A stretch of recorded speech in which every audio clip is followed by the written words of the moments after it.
Assalamualaikum warahmatullahi wabarakatuh. Perkenalkan nama saya Siti Humaira dengan NIM 210903500028 dari manajemen kelas D. Di sini saya akan menjelaskan tentang akuntansi biaya dan akuntansi manajemen untuk memenuhi tugas mid semester mata kuliah akuntansi biaya. Nah, langsung saja kita masuk ke materinya. Materi yang pertama adalah apa sih itu akuntansi biaya? Nah, akuntansi biaya terdiri dari dua kata. Yang pertama adalah akuntansi dan yang kedua adalah biaya. Akuntansi adalah proses pencatatan, peringkasan, penggolongan, penyajian, dan penganalisaan transaksi keuangan dengan cara tertentu. Hasil akhir akuntansi itu berupa laporan keuangan. Nah, sedangkan biaya adalah pengorbanan sumber ekonomis untuk memproduksi barang atau jasa, baik yang lalu, sekarang, maupun yang akan datang sampai barang atau jasa itu dijual. Nah, selanjutnya adalah pengertian manajemen. Follett mendefinisikan bahwa manajemen itu sebagai seni untuk menyelesaikan pekerjaan melalui orang lain. Pengertian menurut Follett tersebut dapat diartikan bahwa seorang manajer memiliki tugas untuk mengatur dan mengarahkan orang lain dalam mencapai tujuan organisasi. Nah, berbeda dengan Follett, Griffin mendefinisikan manajemen sebagai sebuah proses perencanaan, pengorganisasian, pengkoordinasian, dan pengendalian sumber daya untuk mencapai tujuan atau goal secara efektif dan efisien. Efektif di sini memiliki arti bahwa tujuan yang akan ditetapkan dapat dicapai sesuai dengan rencana. Sementara efisien berarti tugas yang sudah ada telah dilaksanakan dengan benar, terorganisir, dan sesuai jadwal. Nah, selanjutnya adalah fungsi manajemen. Nah, manajemen ini memiliki banyak kegiatan, misalnya mengambil keputusan, memberikan perintah, menetapkan kebijakan, menyediakan pekerjaan dan penghargaan, dan mempekerjakan orang untuk melaksanakan kebijakan. Nah, manajemen ini menetapkan tujuan yang akan dicapai dengan mengintegrasikan pengetahuan dan keterampilan dengan kemampuan karyawan. Untuk mencapai keberhasilan perusahaan, manajemen harus secara efektif melakukan fungsi dasarnya, yaitu yang pertama adalah perencanaan, yang kedua adalah pengorganisasian, dan pengendalian. Nah, perencanaan itu sangat penting dan mutlak dilakukan oleh manajemen untuk mencapai keberhasilan perusahaannya, baik perusahaan besar maupun kecil. Banyak perusahaan yang mengalami kegagalan karena perencanaan yang buruk. Perencanaan itu dapat dibedakan menjadi 3 kategori. Yang pertama adalah perencanaan strategis, yang kedua adalah perencanaan jangka panjang, dan yang ketiga adalah perencanaan jangka pendek. Selanjutnya adalah pengorganisasian. Nah, pengorganisasian ini merupakan penyusunan kerangka kerja yang harus dipenuhi oleh setiap individu yang ada di dalam perusahaan dalam menjalankan kegiatannya. Nah, pengorganisasian ini itu dilakukan oleh manajemen dengan mengatur kerja sama antar unit dalam satu perusahaan. Manajemen juga memberi wewenang dan tanggung jawab kepada tiap individu yang ada di perusahaan. Yang terakhir adalah pengendalian. Pengendalian itu adalah usaha sistematis yang dilakukan manajemen untuk mencapai tujuan secara efisien dan efektif. Materi selanjutnya adalah pemberian wewenang dan tanggung jawab.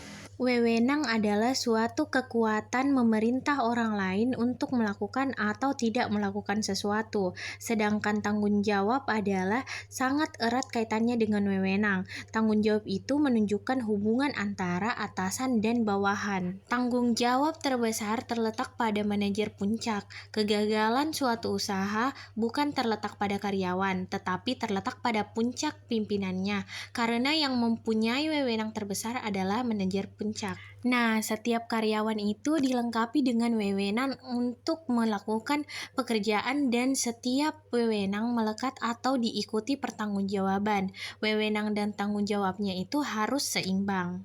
Materi selanjutnya adalah struktur organisasi. Struktur organisasi adalah suatu susunan dan hubungan antara tiap bagian serta posisi yang ada pada satu organisasi atau perusahaan dalam menjalankan kegiatan operasional untuk mencapai tujuan yang diharapkan dan diinginkan. Sedangkan pengorganisasian adalah fungsi kedua dalam manajemen, dan pengorganisasian didefinisikan sebagai proses kegiatan penyusunan struktur organisasi sesuai dengan tujuan-tujuan, sumber-sumber, dan lingkungannya. Materi selanjutnya adalah peran pengawas dalam perencanaan dan pengendalian. Pengawas atau biasa disebut kepala bagian akuntansi adalah manajer yang bertanggung jawab terhadap fungsi akuntansi. Di dalam perusahaan, pengawas mempunyai tanggung jawab lini untuk masalah-masalah yang berkaitan dengan departemennya dan tanggung jawab staf untuk masalah-masalah yang berkaitan dengan departemen lain. Sedangkan tugas dari pengawas adalah mengkoordinasi partisipasi manajemen dalam perencanaan dan pengendalian untuk mencapai tujuan perusahaan, menilai efektivitas pelaksanaan kebijakan perusahaan, dan menyusun struktur dan proses organisasi. Selain itu, pengawas juga bertanggung jawab untuk mengamati mode perencanaan dan pengendalian di perusahaan secara menyeluruh, termasuk cara memperbaikinya. Nah, materi selanjutnya adalah Departemen Akuntansi Biaya. Departemen Akuntansi Biaya itu bertugas menganalisis biaya dan menyampaikan laporan kinerja serta data untuk pengambilan keputusan lainnya kepada manajer agar dapat mengendalikan dan memperbaiki operasi perusahaan. Selanjutnya adalah peran akuntansi biaya. Nah, peran akuntansi biaya dibagi menjadi 6. Yang pertama adalah penganggaran. Anggaran ini adalah rencana manajemen yang tertulis dan dinyatakan dalam satuan rupiah. Selanjutnya yang kedua adalah pengendalian. Nah, pada perusahaan kecil, pengendalian terhadap karyawan dapat dilakukan dengan pengawasan secara fisik, sedangkan dalam perusahaan besar, pengendalian itu dilakukan dengan menggunakan alat, yaitu perencanaan dan pelaporan. Yang ketiga adalah penentuan harga. Manajemen harus dapat menentukan harga produk yang dapat menutup semua biaya dan menghasilkan laba. Penjualan sangat dipengaruhi oleh fungsi permintaan dan penawaran. Namun, untuk menentukan harga yang menguntungkan, perlu diperhitungkan biaya dengan cermat. Selanjutnya yang keempat adalah penentuan laba.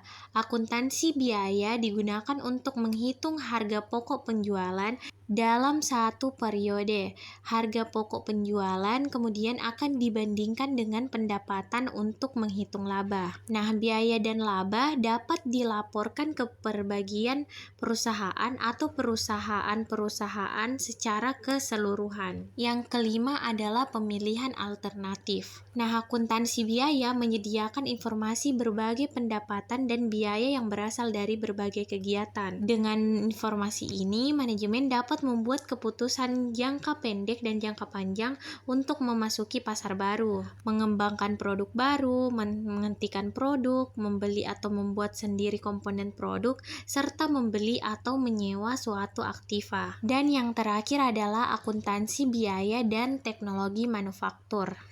Nah, berbagai otomatisasi di bidang industri memerlukan modal besar. Meskipun otomatisasi mahal, namun belum tentu dapat memecahkan berbagai kesulitan produksi, karena beberapa masalah mungkin timbul disebabkan oleh hal lain yang tidak dapat diotomatisasi. Misalnya, sistem yang tidak baik dan perilaku para karyawan di dalam perusahaan. Selanjutnya adalah akuntansi keuangan, akuntansi manajemen, dan akuntansi biaya. Nah, pada bagian di sini dapat dijelaskan bahwa akuntansi biaya merupakan bagian dari akuntansi keuangan dan akuntansi manajemen. Sebagai bagian dari akuntansi keuangan, akuntansi biaya menghasilkan berbagai informasi untuk kepentingan pihak-pihak eksternal eksternal perusahaan. Misalnya, informasi tentang nilai persediaan yang akan disajikan di laporan posisi keuangan dan harga pokok penjualan yang akan disajikan di laporan laba rugi. Nah, selanjutnya sebagai bagian dari akuntansi manajemen, akuntansi biaya menghasilkan informasi yang membantu manajemen dalam pengambilan keputusan. Misalnya, informasi tentang biaya produk yang dihasilkan oleh akuntansi biaya akan membantu manajemen dalam pengambilan keputusan harga jual produk. Nah, sebagai bagian dari akuntansi manajemen, akuntansi biaya itu harus memperhatikan karakteristik akuntansi manajemen. Nah, ada beberapa perbedaan karakteristik antara akuntansi keuangan dan akuntansi manajemen dari berbagai perspektif. Yang pertama adalah penggunaan laporan, yang kedua adalah jenis dan frekuensi laporan, yang ketiga tujuan laporan, yang keempat isi laporan, yang kelima cara pelaporan, yang keenam verifikasi, yang ketujuh orientasi waktu, dan yang terakhir adalah disiplin sumber. Nah, mungkin itu saja sedikit penjelasan dari saya. Lebih dan kurangnya mohon dimaafkan. Wassalamualaikum warahmatullahi wabarakatuh.